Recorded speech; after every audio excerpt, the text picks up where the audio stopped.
बिस्मिल्लाहिर्रहमानिर्रहीम। आज की इस वीडियो में हम बात करने वाले हैं इमाम अहमद इब्न हम्बल ने अपने बेटे को शादी की रात 10 नसीहतें फरमाई। वो नसीहतें क्या हैं इस वीडियो में जानेंगे और हर शादीशुदा मर्द को ज़रूर मालूम होना चाहिए। दोस्तों, आप लोगों से गुजारिश है कि वीडियो को आखिर तक ज़रूर देखें और अगर आप पहली बार हमारे चैनल पर आए हैं तो हमारे चैनल को सब्सक्राइब ज़रूर करें। तो चलिए दोस्तों, शुरू करते हैं वीडियो। निकाह और शादी यानी कि मैरिज एक ऐसा बंधन है और एक ऐसा रिश्ता है जिसमें दो अजनबी हमेशा के लिए एक दूसरे का लिबास बन जाते हैं।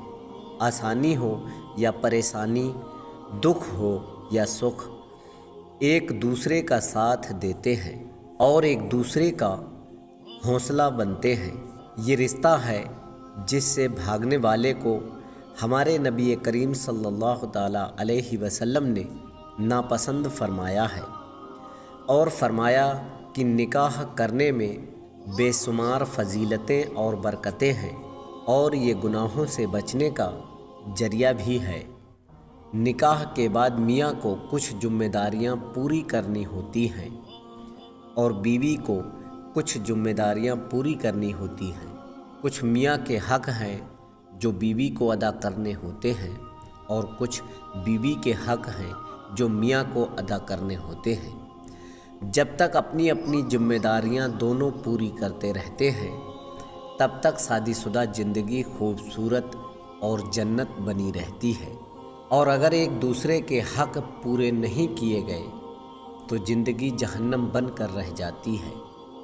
यहाँ पर हम उन शादी से पहले 10 नसीहतें बताएंगे जो इमाम अहमद बिन हम्बल ने अपने साहबजादे को शादी के वक्त उसे अपनी बीवी से मिलने से पहले ये 10 नसीहतें फरमाई।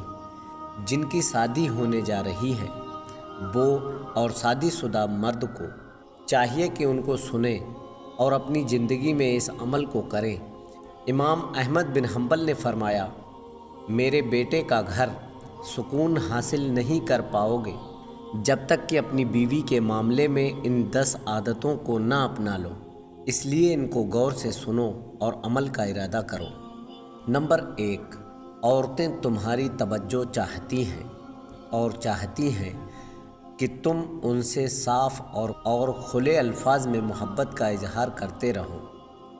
इसलिए वक्त वक्त पर अपनी बीवी को अपनी मोहब्बत का एहसास दिलाते रहो और साफ़ अल्फाज में उसको बताओ कि उसका तुम्हारी ज़िंदगी में होना कितना अहम है, वो तुम्हारे लिए कितनी ज़रूरी है। इस गुमान में ना रहो कि वो खुद समझ जाएगी। रिश्तों को इजहार की हमेशा ज़रूरत रहती है। नंबर 2, याद रखो अगर तुमने उससे मोहब्बत के इजहार में कंजूसी से काम लिया तो उन दोनों के दरमियान एक तल्ख दरार आ जाएगी जो वक्त के साथ साथ बढ़ती रहेगी और मोहब्बत को ख़त्म कर देगी, जो कि एक शादीशुदा ज़िंदगी के लिए और आने वाली नस्लों के लिए बिल्कुल भी अच्छा नहीं है। नंबर 3, औरतों को सख्त मिजाज और ज़रूरत से ज़्यादा एहतियात करने वाले मर्दों से नागवारी और तकलीफ़ होती है, लेकिन वो नर्म मिजाज मर्द की नरमी का वेज़ा फ़ायदा उठाना जानती हैं। इसलिए इन दोनों सिफ़ात और ख़ूबियाँ अपनाने ज़रा दरमियानी चाल रखना ताकि घर में बैलेंस बना रहे और तुम दोनों को जहनी सुकून हासिल हो। नंबर 4, औरतें और शौहर से वही उम्मीद रखती हैं जो शौहर अपनी बीवी से रखते हैं, यानी इज्जत, मोहब्बत भरी बातें, ज़ाहिरी जमाल, बाखूबसूरती, साफ़ सुथरा लिबास और खुशबूदार जिस्म। इसलिए हमेशा इसका ख्याल रखना। इस हालत में रहने परहेज़ करें जिससे सामने वाले को तुम्हें देखते ही कराहत होने लगे और वो तुम्हारे करीब आने की बजाय दूर होने लगे। नंबर 5, याद रखो घर की 4 दीवारी औरत की सल्तनत है। जब वो वहाँ होती है تو گویا اپنی ملکات یعنی بادشاہت کے تخت پر بیٹھی ہوتی ہے۔ اس کی اس سلطنت سے ویزا مداخلت ہرگز نہیں کرنا اور اس کا تلخ چھیننے کی کوشش نہ کرنا۔ جتنا ہو سکے گھر کے معاملات اس کے سپرد کرنا اور چیزوں اور معاملات کے رد و بدل میں اس کو آزادی دینا۔ نمبر 6، ہر بیوی اپنے شوہر سے محبت کرنا چاہتی ہے، لیکن یاد رکھو اس کے ماں باپ، بھائی بہن اور دوسرے گھر والے بھی ہیں جن سے وہ اپنا تعلق توڑ نہیں سکتی ہے، اور نہ ہی اس سے ایسی امید رکھنا جائز ہے۔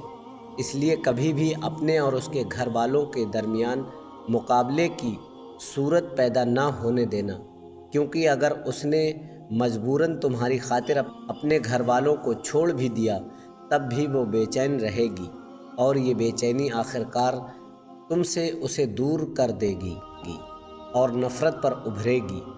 نمبر 7، یقیناً عورت ٹیڑھی پسلی سے پیدا کی گئی ہے اور اسی میں اس کا حسن، خوبصورتی بھی ہے۔ یہ ہرگز کوئی نقص یا کمی نہیں، وہ ایسی ہی اچھی لگتی ہے جس طرح بھویں گولائی میں خوبصورت معلوم ہوتی ہیں۔ اس لیے اس کے اس ٹیڑھے پن سے فائدہ اٹھاؤ اور اس کے اس حسن سے لطف اندوز ہوا کرو۔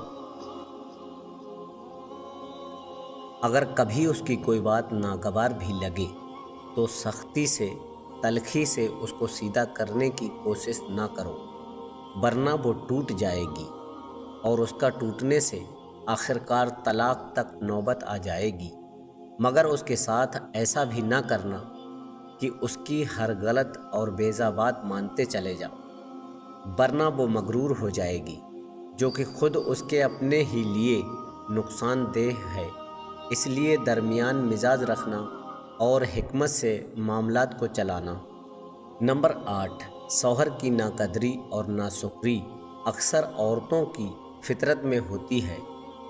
اگر ساری عمر بھی اس پر نوازشات اور مہربانیاں کرتے رہو لیکن کبھی کوئی کمی رہ گئی تو وہ یہی کہے گی، تم نے آج تک کون سی میری بات سنی ہے؟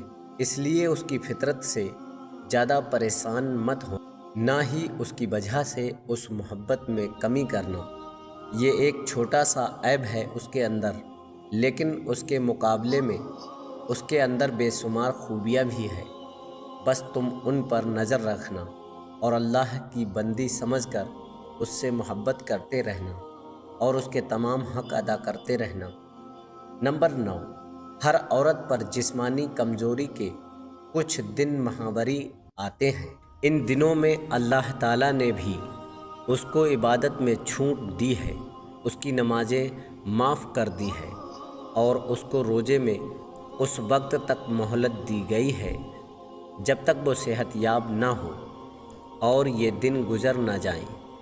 بس ان دنوں میں تم اس کے ساتھ ایسے ہی مہربان رہنا جس طرح اللہ تعالیٰ نے اس پر سے عبادت ہٹا لی، ویسے ہی تم بھی ان دنوں میں اس کی کمزوری کا لحاظ رکھتے ہوئے اس کی ذمہ داریوں میں کمی کر دو، اس کے کام کاج میں مدد کر دو اور اس کے لیے آسانیاں پیدا کر دو۔ نمبر 10، آخر میں بس یہ یاد رکھو کہ تمہاری بیوی تمہارے پاس ایک قیدی ہے جس کے بارے میں اللہ تعالیٰ تم سے سوال کرے گا۔ بس اس کے ساتھ انتہائی رحم و کرم کا معاملہ کرنا۔